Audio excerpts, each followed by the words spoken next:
morning, viewers from across the globe. Today is Tuesday, July 14th. The Ministry of Education has suspended the proposed 82% hike in WAEC and NECO examination fees following widespread public outrage.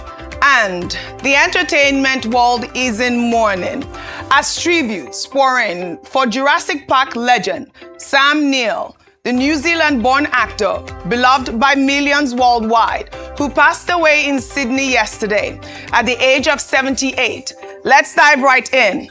I'm Okpe, and this is what's trending.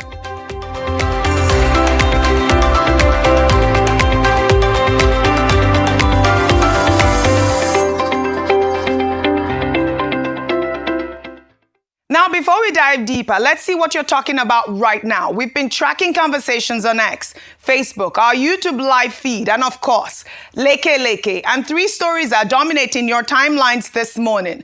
Trending at number one, a heartbreaking account from Ogbomoso principal Rachael Alamu, who has opened up about her 56 days in captivity, revealing that the youngest school children were beaten by kidnappers for making noise, and the men were blindfolded, handcuffed, and chained. Social media has been flooded with messages of support for the victims. Trending at number two, explosive twists in the fake agency scandal. Prince Adeyemi Adeniyi now claims he borrowed 400 million naira to secure the fake director general appointment, and that the people he borrowed from have now reported him to the EFCC. We have reactions. And trending at number three, outrage after a video surfaced showing a pastor violently swinging and throwing toddlers around during a deliverance-style service with nobody stepping in or even stopping him. Now, Nigerians are asking, at what point does faith become a shield for child abuse? Now, here is where you come in. Join the conversation. Use the hashtag What's Trending with Okpe. Comment on our live feed. And of course, Leke. Tell me, which of these stories matters most to you? Because for the next hour, we're going into everything that has Nigeria and the rest of the world buzzing. But first, Governor Seyi Makinde is calling on the United Nations and international human rights bodies to probe the Oriire school abductions, saying the incident warrants scrutiny beyond Nigeria's domestic institutions. Social media is abuzz. Let's watch. The circumstances surrounding this incident are sufficiently grave and unusual to warrant independent scrutiny beyond our domestic institutions. I therefore, with a full sense of responsibility as the Executive Governor of Oyo State, call on the appropriate international human rights and accountability mechanism, including those within the United Nations system, to closely examine the facts surrounding this abduction and the circumstances of its resolution. Such scrutiny is not intended to undermine our institutions. Rather, it is intended to reinforce public confidence that the truth will be established and that every person found to bear responsibility, regardless of office, influence, or affiliation, will be held accountable. Under the Constitution of the Federal Republic of Nigeria, the primary responsibility for national security rests with the federal government and the security agencies under its command.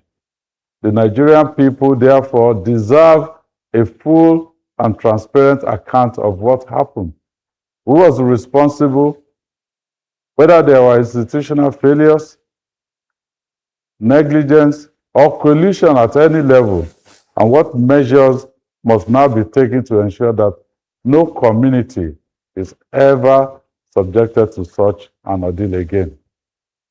This is not about politics. It is about justice for the victims, reassurance for our people, and restoring public confidence that every Nigerian child can go to school without fear.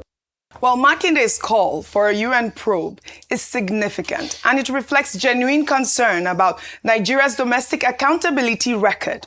It also raises two legitimate questions Nigerians are asking. Can our domestic institutions deliver the accountability this case demands, or does international scrutiny offer a stronger guarantee of justice? Makinde has also alleged the kidnapping was politically motivated, which adds a layer of political theater to what is fundamentally a security and justice issue. The question remains, is this a genuine call for accountability or a political move dressed as one? Well, good morning, Dr. Abati. Good morning, Ayo. Good morning, Rufai. This press conference garnered a lot of reactions. And before I come to you, Rufai, I'd like to take some of those reactions. Evra wrote on X, "There's something about the way this governor has been making utterances about the whole Oyo abduction and releases. It seems he knows but doesn't want it to come out from his mouth directly. That's why he's restless about it. One day, the whole truth will come out." Well, Bayo wrote, "For the records, Seyi Makinde didn't call UN when the victims were kidnapped. 2. Seyi Makinde continued with his presidential ambition declaration despite the incident. 3. Seyi Makinde did not admit the federal government had been working on the issue while he was partying around until a team from Abuja arrived and he admitted. 4. Seyi Makinde pointed accusing fingers at Lagos, not using Amotekun when he was asked about Amotekun in the state. 5. Seyi Makinde was in Bauchi claiming there was no attack in Oyo State for 7 years until few hours after he declared for his presidential ambitions." We took that story yesterday, Rufai. 6. He did not see any outline efforts made by the state to support the federal government for the rescue aside from visiting the family of the victims and offering them rice.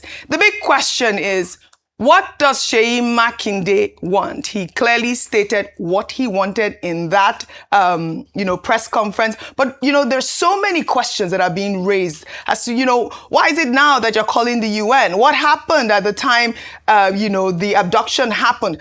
And, of course, the question about whether or not he had been releasing statements that the FG had been making, strides at this point. And it appears like some sort of political theater. Your thoughts? So, as first, I would like to beg all the participants, both the federal government and Seyi Makinde, to please take this out of the political arena. Mm-hmm. And we don't want to care about their sulking cry. And I'm talking about Seyi Makinde and the federal government, because when Seyi Makinde was in bed with President Tinubu and he helped President Tinubu deliver Oyo when they went against his political party, nobody was there when they made their arrangements. So they were both in bed at a point. It's the romance that went wrong, and they are now at loggerheads with each other. So we don't want to hear all of that. Also, another point that Seyi Makinde keeps making as regards it is because I made presidential declaration, that's why all of this is happening. They've not been kidnapping and everything. I'm sorry, was he staying under the tree? So what was Sunday Igboho fighting for during Buhari's time? It's not the killing of people in Oyo State. Abi Igboho is not from... Dr. Abati Igboho village is not from Oyo State again. Yeah, all the Okpe area that they were fighting, that Sunday Igboho was saying, so was Seyi Makinde not governor then? He was governor. So what kind of talk is this? It has happened. Can we find solution? Yeah, you can call for investigation. Yes, it also means that our authorities, you don't trust them enough. But the question will be, what investigation now we're looking at? Is it after the people have been brought back home? UN investigation. What UN investigation? Is UN more important than the No, I federal don't get. government The people have been brought back home. Yes. Rachael Alamu has given you most of the investigation you want. She's told you are conditioned in the bush there, what they did to people. We've seen people that were beheaded. Yeah. We all know that the federal government arrested the families of these kidnappers and all of that. We all know their demands. We all know that they are from the Ansaru terrorist group. And they wanted their people released. It wasn't that they were asking for one big amount of money. Yeah. So what does he need that he doesn't have? Because all of this politicking, it just shrouds it in a lot of secrecy and all of that. But you can't also blame him. Because like Ayos pointed out rightly yesterday, we've also heard from the government say all of insecurity has increased because his politics period. Yes, it's election period. We shouldn't, but I mean, Seyi Makinde should wake up. Yeah. I have an advice for him. Governor Seyi, right. What it means is remove your hands from Ogbono that is not drawing. Go and put water for okra on fire. All right. Well, he seems to be speaking now, because I remember we did try to get him, to speak during the abduction, like to actually give his own thoughts. I guess he just waited for this very moment to, speak his mind. Like the ex-user said that he seems to know a lot, but he's not saying what he knows. Everyone has a right to speak. I guess it calls for investigation at this point. And the rescued principal of the Oyo abduction, Rachael Alamu, broke her silence yesterday, recounting her harrowing days in captivity. Speaking at the government house in Ibadan, Alamu revealed that the youngest school children bore the worst of the abuse, beaten and gagged with cloth whenever they made noise, and that the men were blindfolded, handcuffed, and chained by the leg. Let's take a look. Personally, I was not beaten, but some of the children were beaten. Children, some of them are quiet, some of them are loud. And what they hate most is noise, that it attracts attention. They will close their mouth, tie it with clothes, and beat them very well. Then the men, they had it worse than us, because they were blindfolded, handcuffed, and chained on the leg. All of them, until they remained two. Then we had to move from one point to another, and that was a major problem we had.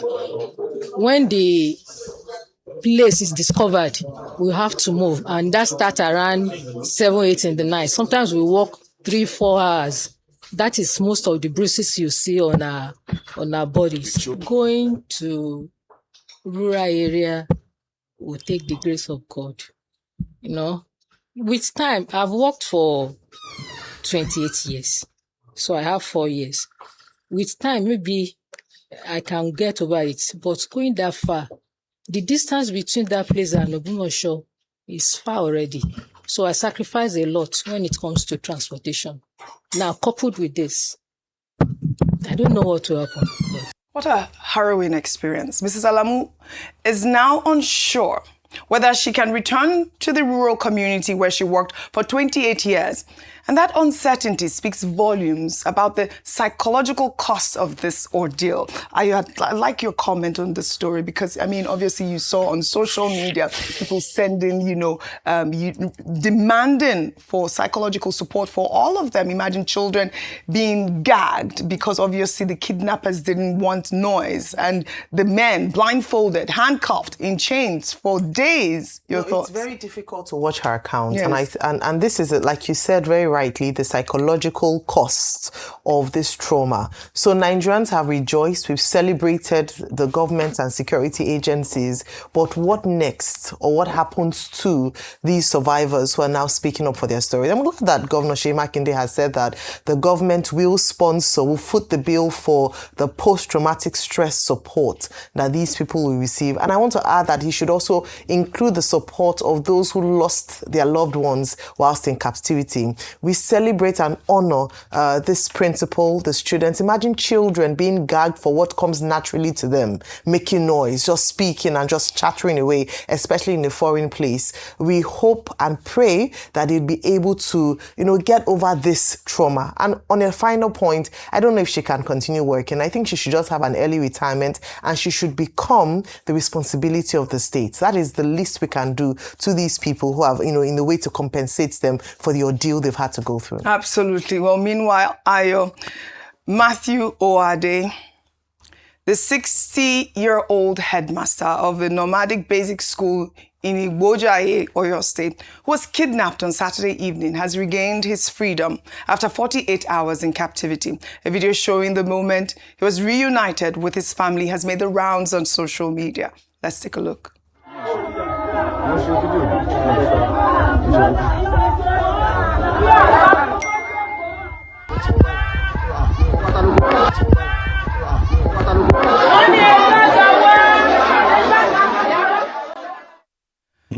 There's another dimension. The Oyo State Police Command says coordinated operational pressure forced the kidnappers to abandon the victim, who was immediately taken to a medical facility for treatment. But other reports suggest the family paid a 5 million naira ransom after negotiations brought the demand down from 30 million naira, raising questions about what actually secured the release. We're glad that he's back home, but you know, like the Oyo State Police Command is saying that, you know, it was operational rescue efforts, and we're getting reports that the family paid 5 million. Just, you know, a balance on the both reports. Where, to be fair to Governor Seyi Makinde, you can now understand his persuasion for another investigation. There's just a trust deficit where you don't believe what actually occurred. And we've seen a lot of conspiracy theories online, and I mean, don't pay too much mind to them, because it's important that in this fight against terrorism, we're all working concertedly. However, I think there ought to be truth in this.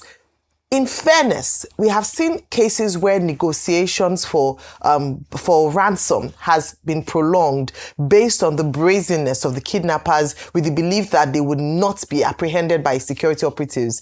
I do believe very strongly that what happened with the Oriire local government kidnappees has sent a very strong message to kidnappers. And that's why yesterday we hammered on the fact that it is not just a win for the Oriire local government kidnappees, it's also the strong message it sends out to kidnappers that our Nigerian troops are capable, and that if they don't, if they're not careful, in a matter of days, they will apprehend them, and they will enjoy the fate of their predecessors, who have seen some of them being captured or being arrested and will face the full wrath of the law. And so that is the strength of when security operatives work. We still need to get to a point where we don't have to pay any ransom at all, or have conversations or debates about it. But again, I say this is what one win can do. It can send the needed fear to the hearts of the kidnappers, so that they begin to, they become agitated and begin to move. We're glad that the children of Oriire, like the name connotes, Oriire, are back home, and obviously the headmaster, who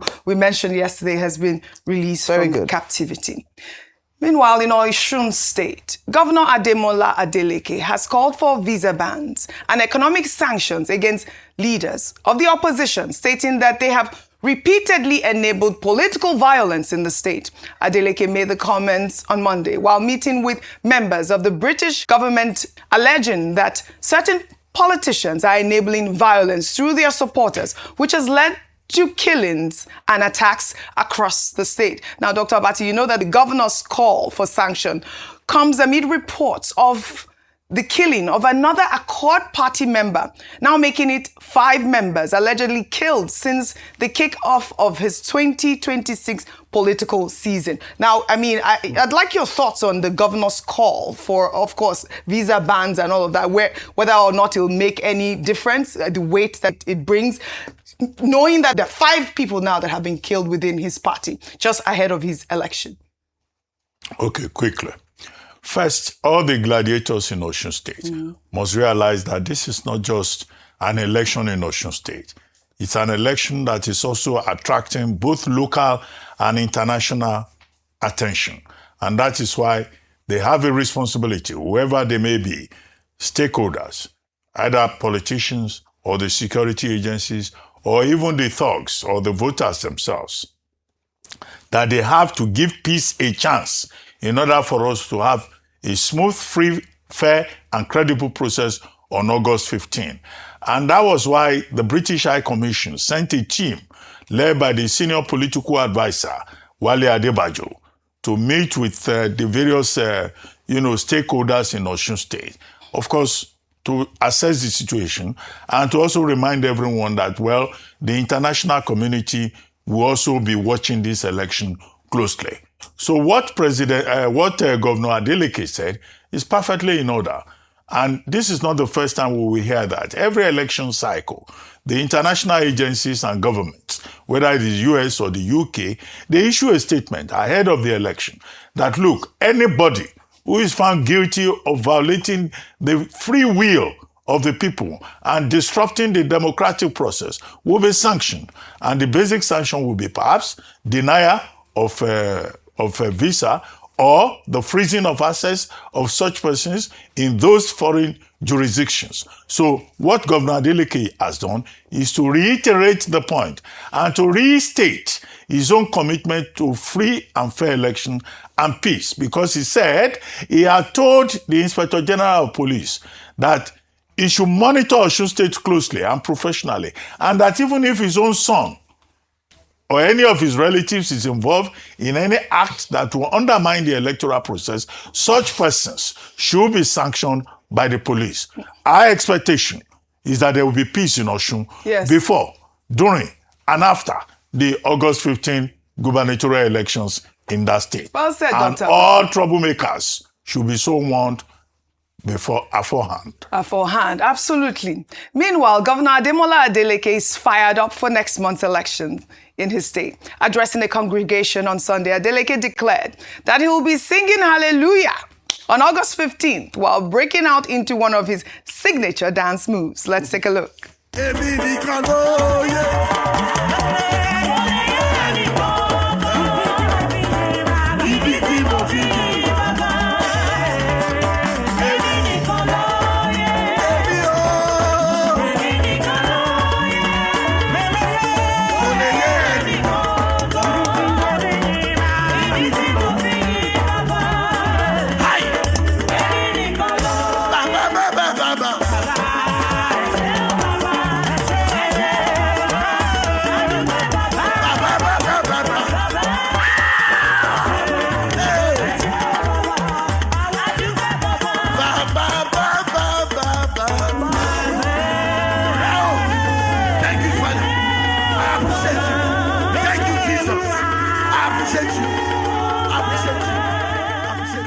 Adeleke does not disappoint, Dr. Matthew. I mean, he's not Jackson for nothing. He's Jackson Adeleke. Do you know how he got his name Jackson? Because we used to call him because Michael he used to dance in school, and then he was going. That's because he was dancing Jackson. They gave him the name at school, at the university. But the basic thing is about the spirit. Correct. I mean, we've been just talking about security and peace in Osun State. And here you bring him along and he's dancing and he's so optimistic, he's so alive, he's so enthusiastic. I think that's the spirit, the color of politics in Nigeria. And I hope that, everybody involved in that process, as I was saying earlier, who conduct themselves in the spirit of, that kind of enthusiasm and good sportsmanship. All right. I just wanted to ginger our viewers because obviously it can't be doom and gloom. Good dance moves there by Governor Ademola Adeleke. Now, Rufai, to a bombshell revelation from Adeniyi Adeyemi, the Director General of the so-called Presidential Foreign Intervention Promotion Council, who declared on live television on Monday that he borrowed 400 million naira, allegedly paid to secure his appointment letter for the job. Let's take a look. I borrowed this money to pay for this appointment. In fact, those I can tell you, they will also written to EFCC asking me to refund their money. So I'm not even here to pay the money back.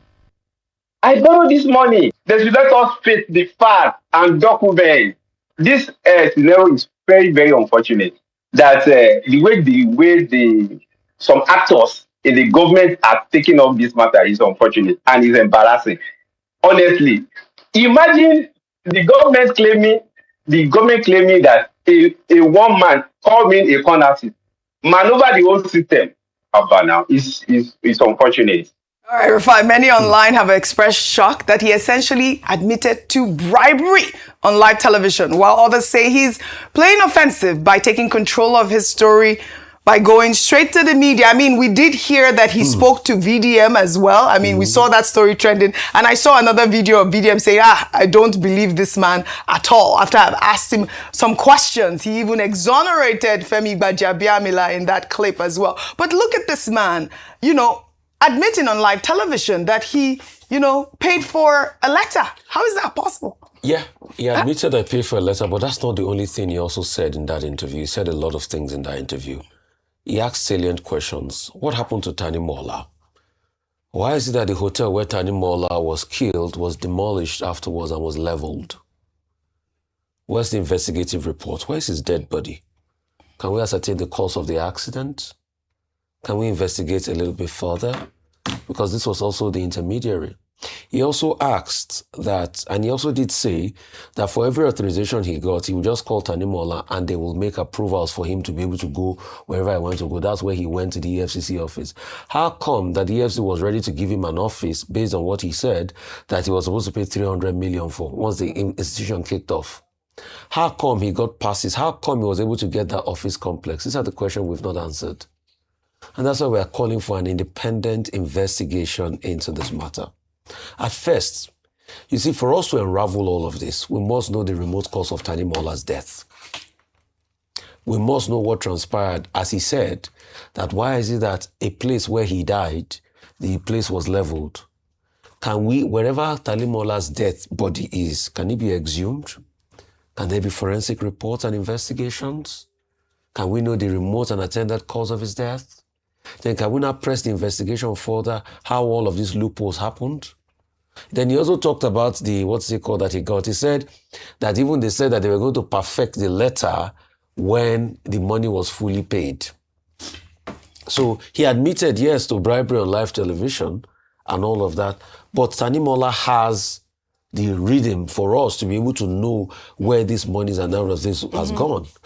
But I think to a large extent, for integrity, you must have independent investigation. And I don't think that the ICPC will do a fair job as regards independent investigation. He just asks a lot more questions in us. But Oji, Nigeria and cruise. Nigeria and cruise. We demand an independent investigation. The president has already called for one. But, you know, I was just wondering, I thought that this man was already facing a legal suit by Femi Gbajabiamila to retract his statements or face, I believe 10 billion naira, which they say that is going to go into a foundation. But we told you that we'll be reading your comments. And I'll take this comment from Noah on Leke Leke saying, fake agency update, 400 million naira borrowed to secure an appointment. More truth will unveil itself, but trust the system. Voices will be stifled. Firstly, an appointment was given. Secondly, he actually paid for the appointment. No, please, someone is hiding something from the public. Can everyone, officers involved in this, be thoroughly investigated without fear or favor? This is just one amongst many. Hashtag. Well, thank you very much to our viewers for the comments. We're going to continue reading the comments on Leke Leke, and we're going to continue on this story. I'm sure that the story will unfold after the president's investigation, but at this point, it is quite alarming that someone can go on live television to admit to bribery. Now to a story raising serious questions about how Nigeria spends public money. The National Commission for Amalgary and Out-of-School Children Education, a body set up to tackle the country's out-of-school children crisis, is under new scrutiny after being found to have allocated billions of naira in the 2026 budget, not for classrooms or teachers, but for roads, street lights, and medical equipment.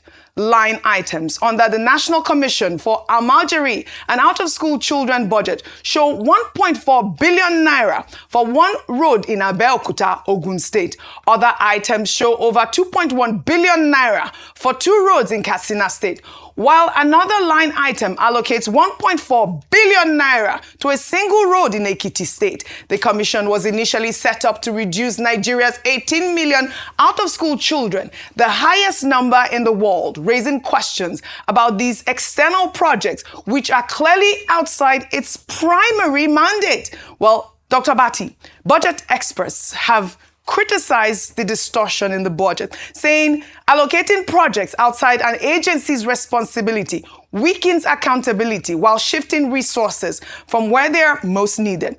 Other items under the Commission's budget revealed that 700 million naira was allocated towards the provision of ambulances, furniture, and dental x-ray machines. Dr. Bati, can you imagine this? Your thoughts? Well, nothing could better indicate the decay of Nigeria's budgeting process. One of the fallouts of the story about the fake, phantom, fictitious, all of those was mainly the same thing. Presidential Commission on Export Promotion was about the fact that the National Assembly budgeted 1.3 billion for that particular agency. And people were wondering, how did it escape legislative scrutiny? How did the National Assembly, the representatives of the people, fail to realize that that agency was non-existent? And now Punch newspaper, in its editorial, because that story is from the Punch editorial of July 13, yesterday, pointing out, what has now been identified as budgeting absurdity. And indeed, it's not unfortunate, it is scandalous. Mm-hmm. The National Out-of-School Commission, Nigeria and Out-of-School Commission, was established in 2023 with the objective that with UNESCO telling us that Nigeria has between 15 to 20 million children that are out of school, that agency will focus on ensuring access to basic education for Nigerian children in whatever part of the country that they may find themselves. And yet, in the Punch newspaper scrutiny of the budgeting for that particular commission, it is found that this over 8 billion is for construction of roads. How is the construction of roads the job of a national out-of-school commission? I have never seen this. And also procurement of ambulances, X-ray equipment. What is the business of an out-of-school commission with X-ray equipment? Now, what was found, that editorial pointed out, is that these are projects that have been inserted into the budget for that commission and called constituency projects to be executed by lawmakers who have smuggled, in other words, they have smuggled ghost projects into the budget of an agency whose constitutional mandate is completely different. Completely. The mandate of that commission is to, get more children into schools. Yes. And now they have padded the budget. They have turned it upside down by saying they will construct roads. I think we need greater responsibility, oversight, accountability on the part of members of the National Assembly. It is not enough for them to say, we are doing constituency projects. Constituency projects fall within the purview of the executive. That's why they are called executive. Yes. They execute. This is it. The job of the lawmakers is to make laws. Yes. Not to create opportunities for money making inside the budget of Nigeria. Well said. And that's why many Nigerians have recommended a different model of budgeting. Correct. And greater accountability in the budgeting process. I agree with you 100%. Thank you, Dr. Abati, for that highlight. We have 18 million children out of school. This is completely unbelievable. Like you said, we need this budget scrutinized. And obviously, we're calling for a new agency to look through those line items. Now to another story. Ayo. The acquittal of former Petroleum Minister Diezani by a London jury more than a decade of legal battle has regained a powerful question. Can a legal verdict undo years of reputational damage? Bimbai Mutiri Ekpeyon examines the lasting consequences of being tried before trial. Let's take a look. For more than a decade, one of Nigeria's most recognizable public figures stood at the center of an international corruption investigation. Long before a jury delivered its verdict, the court of public opinion had already reached its own open and shut conclusion. On October 2nd, 2015, Nigeria's former petroleum minister, Diezani was arrested in London by the United Kingdom's National Crime Agency on suspicion of international corruption, bribery and money laundering. In August 2023, the UK government charged her over allegations that she had accepted bribes in return for awarding multi-million-pound oil and gas contracts during her time in office. From October 2nd, 2015, when she was arrested, to May 31st, 2026, an open-source intelligence investigation and analysis of nearly 1,000 news reports found that the former minister was featured in at least 800 reports in 9 African countries. Outside of Africa, coverage was concentrated in the United Kingdom and the United States, while Nigeria accounted for 62% of all sampled story over the 11-year period. The UK contributed 33%, while the US accounted for 6%. those news reports dropped to just 111. That's an over 80% decline in the media coverage of the former minister after her acquittal. A clear disparity between the explosivity of conversation around the allegations and the comparatively muted reactions to the acquittal. The United Kingdom's investigation lasted more than a decade before a London jury acquitted Alison Diezani Madueke of all 6 bribery charges in June 2026. Can a legal verdict undo years of reputational damage? Media researchers describe this as the availability effect, where reported exposure to allegations makes them more memorable than later corrections or acquittals.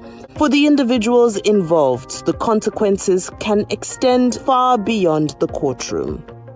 Professional reputations may be permanently altered, business relationships can disappear, public trust can be lost even where criminal liability is never established.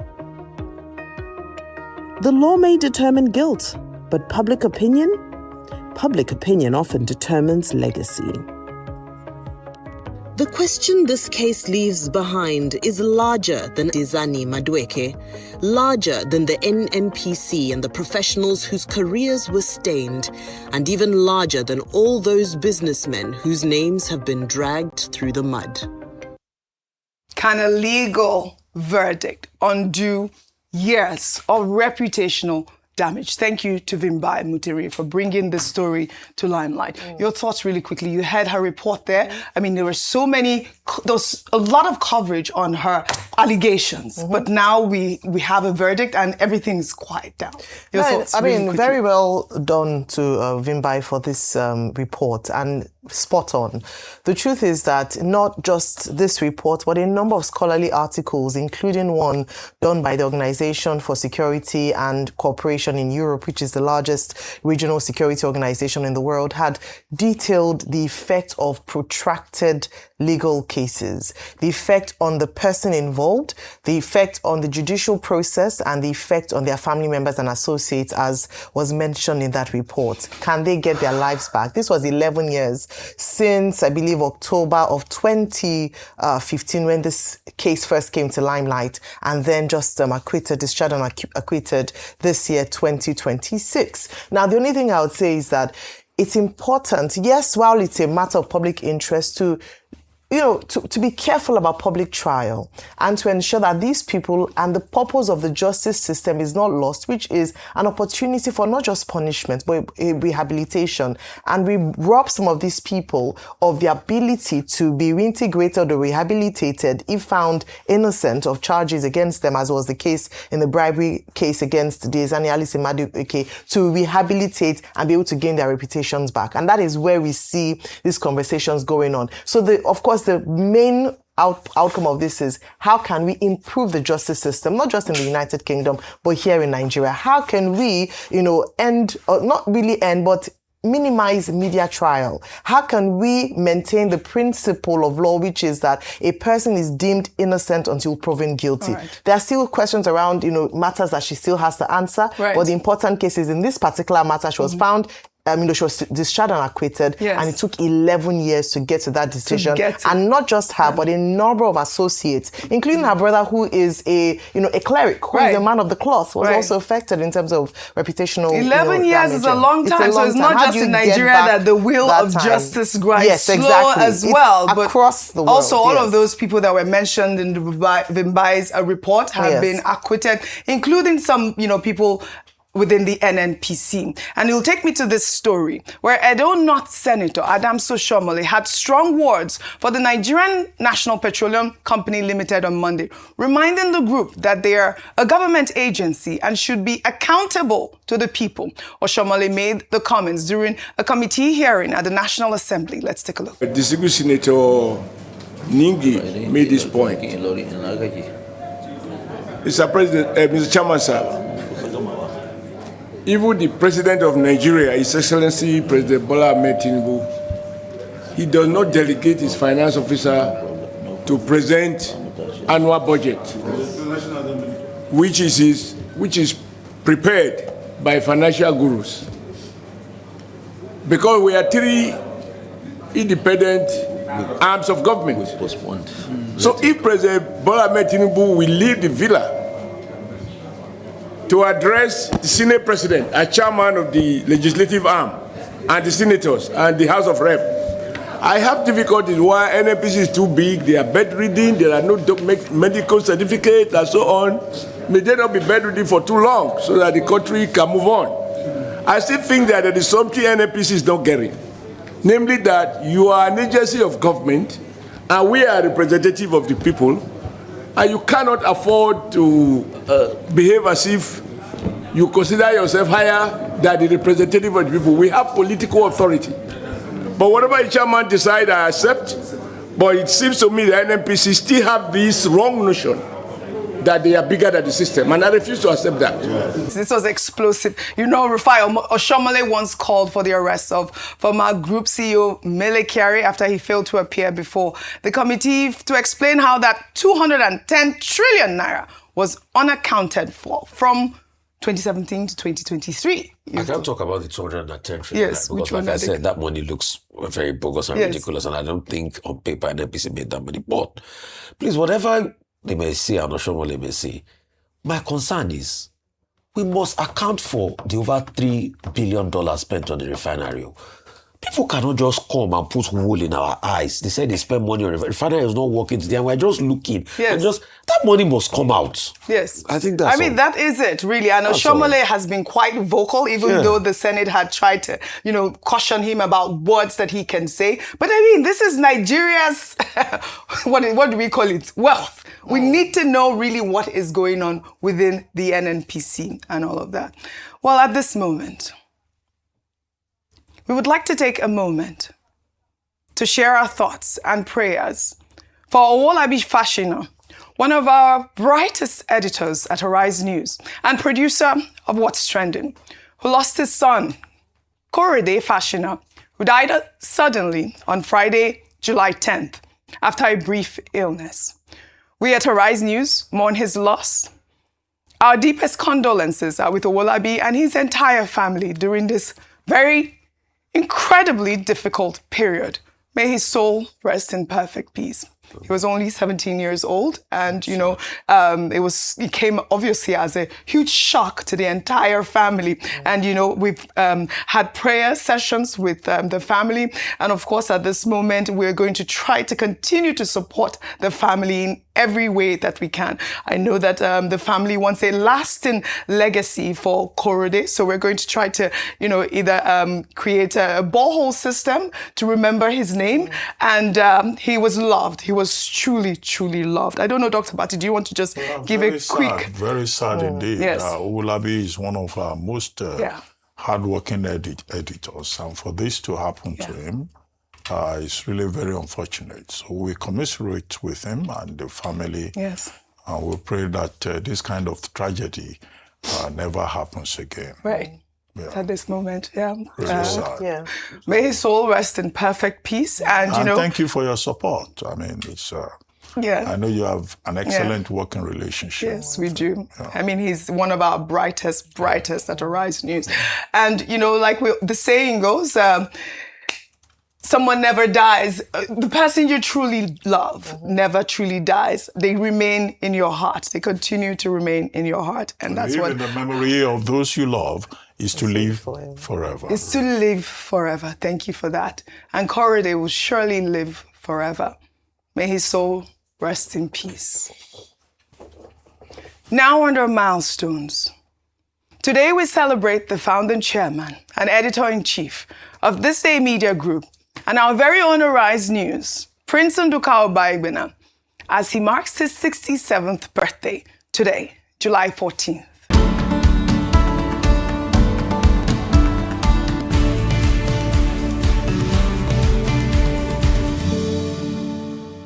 It's a double landmark celebration, as today also marks exactly 40 years since This Week magazine, one of the most celebrated publications in Nigerian journalism history, was launched to critical acclaim in Lagos in 1986. Prince Nduka Obaegbena was born in Ibadan into the royal family of Owa Kingdom in Delta State. He attended Government College Ugeli, Edo College in Benin City, the University of Benin, and the University of Witwatersrand in Johannesburg, before building one of the most formidable media empires in Africa. He founded the State newspaper in 1995, launched Arise News in 2013, created Arise magazine, and brought global superstars including Beyonce, Jay-Z, and Rihanna to Nigeria through the landmark This Day Music and Fashion Festival. He has served as a regular moderator at the World Economic Forum and was conferred the Commander of the Order of Niger by President Buhari in 2022. Tonight, in commemoration of This Week at 40, a cocktail event will be held at the Civic Center in Lagos with an exhibition running through July 16th. Happy birthday to you. Happy birthday to you. Happy birthday. Happy birthday to you. Happy birthday to you. Happy birthday.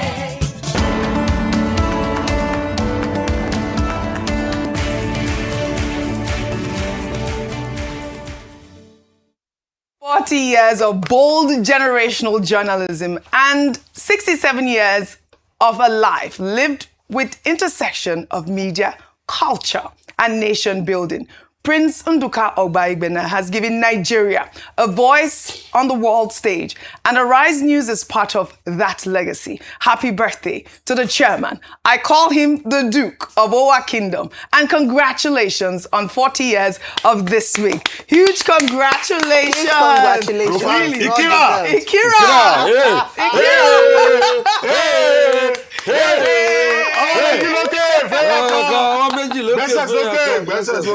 You have to stand up and we serious people. I mean, really, this is Now our papa be this We don't get another one. Now our papa be this we don't get another one. Don't Our sleep papa vacation. be this You're not sleeping. What do you think we're doing here? Now our papa be this We don't get another one. Now our papa be this. All right, on that note, I'd love to thank you all for your great analysis as always on What's Trending. We're going to Owambe. Yes, Tonight. Well, all right. Again, huge congratulations. It's a double celebration. Happy 67th birthday to the Duke of Owa Kingdom, Prince Nduka Obaegbena. Well, that's all I have for you on What's Trending today. I'll see you all tomorrow. Happy